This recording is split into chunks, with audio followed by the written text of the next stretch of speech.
I was like, ooh, gotta do that one. So I kind of just jumped on the wagon and jumped in head first like I usually do with everything I do. I currently have a Facebook page that I've been raising awareness for 4 years about child abuse. I tell my story. I've started doing like YouTube videos and sharing my story that way. And I really feel like telling my story has not only helped me, but there's other people that have also seen what I've gone through so that they can feel that they're not alone. So I had to type it out because I'm really nervous today, so I apologize. And I have post-concussion syndrome, so if I stutter, it's a little mixture between nervousness and that. So my name is Jessica, and I am not a victim. I spent 11 years being victimized at the hands of my mother and her spouses. When I was just 6 years old, I was abused for the first time. Just as I do now, I had a voice, and a very strong one.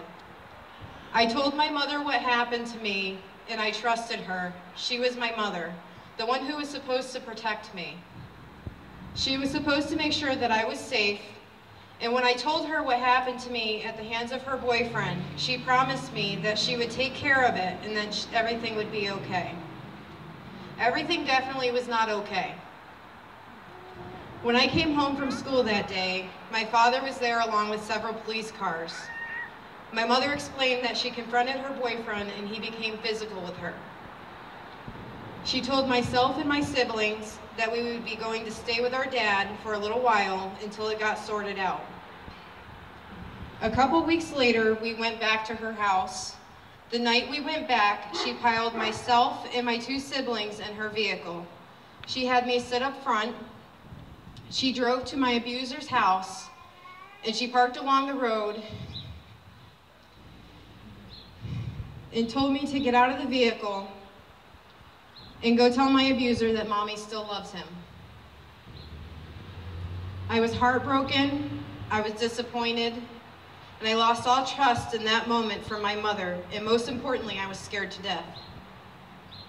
I was placed in a temporary foster home for a couple of weeks, but then I was returned to my mother. One thing I knew, even at that age, when she said to do something, you did it or you would regret it. I did as I was told. I went on to be abused by many others that she introduced us children to.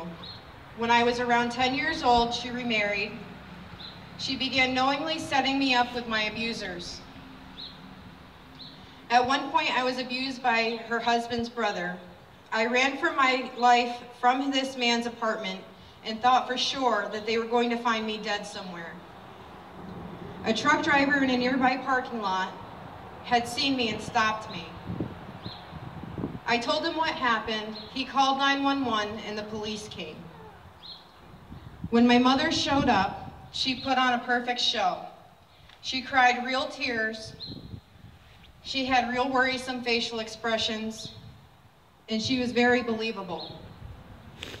But I knew she was being manipulative. I went home with her, and that was the end of it. The man never got charged. He was free to walk around. He ended up severely raping another woman years later. Turn my page. I later found out that my mother had made a second report to the police stating that I had made it all up. She told them that I was manipulative and suicidal and that I had to be hospitalized. Coincidentally, 2 weeks after the incident, I had been hit by a car while crossing the road to get my sister some candy at the store. I was hospitalized for observation for 2 days.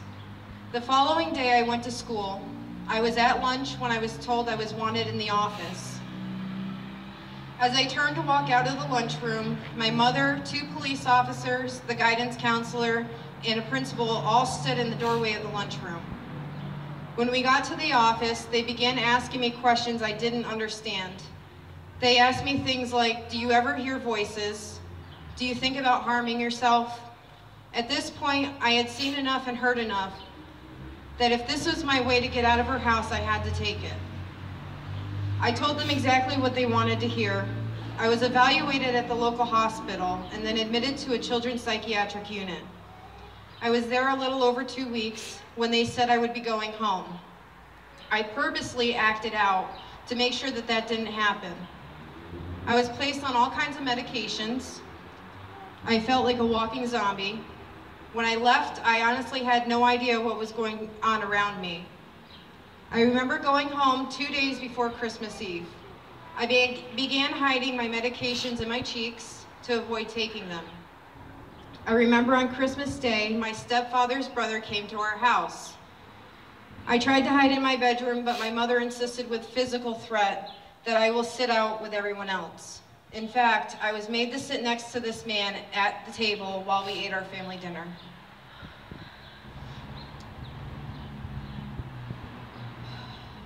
He also abused me underneath the table at our family dinner. After dinner, I went to my room, and I remember overhearing a discussion between my mother and my stepfather and his brother. His brother was upset because he had paid for something that he didn't get. As the conversation went on, I came to realize that he had paid my mother with drugs so he could have me in return. I began to fear for my life. My mother soon found out about me not taking my medications. She began to crush them up and hide them in my food. After that, there was a lot of things that go blurry. I do remember some of the trauma, however. Some I forced myself to forget, and others I feel like I was too drugged that I can't even remember. At one point, one thing I do remember is my mother sticking a needle in my arm.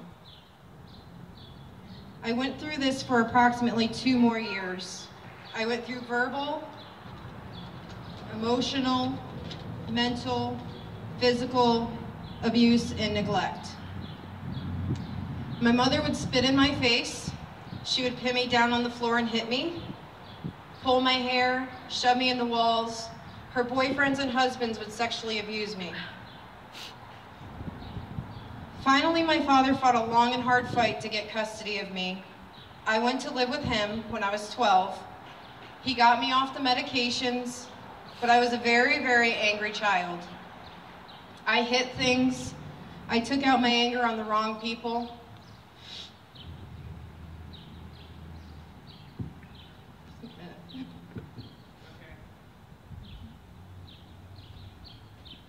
I didn't trust anyone. It's a lot harder than I thought it was going to be.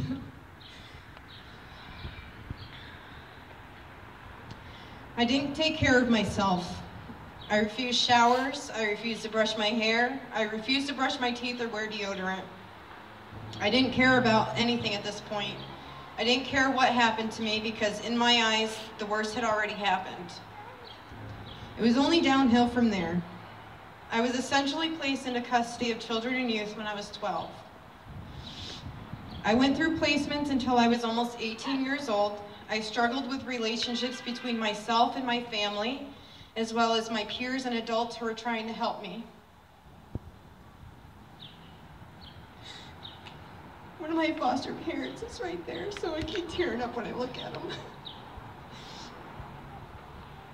I fought every second because trust was my biggest issue.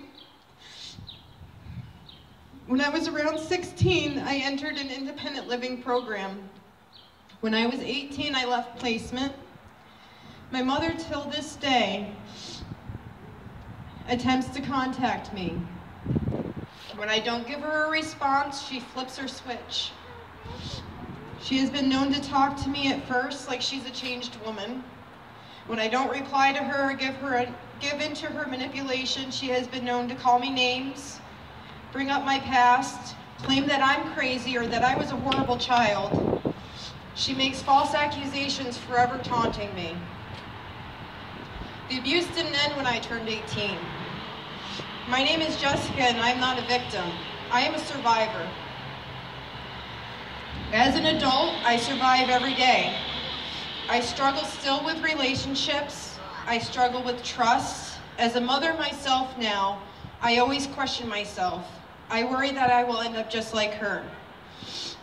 Within the last 4 years, I have learned to talk about my abuse. I refuse to remain silent. I continue to struggle, but I'm not alone. Every day, children go through the same things I did. 23 years ago, my abusers weren't held accountable. This remains a problem till this day. The laws need to become more strict. We need to hold abusers accountable more often. And we need to come together and protect these children. We need to be their voice. Most importantly, we need to be loud and never silent. My name is Jessica. I am not a silent victim. My name is Jessica. I am not a silent victim. My name is Jessica, and I am a loud survivor. My name is Jessica, and I am only one of many. Thank you.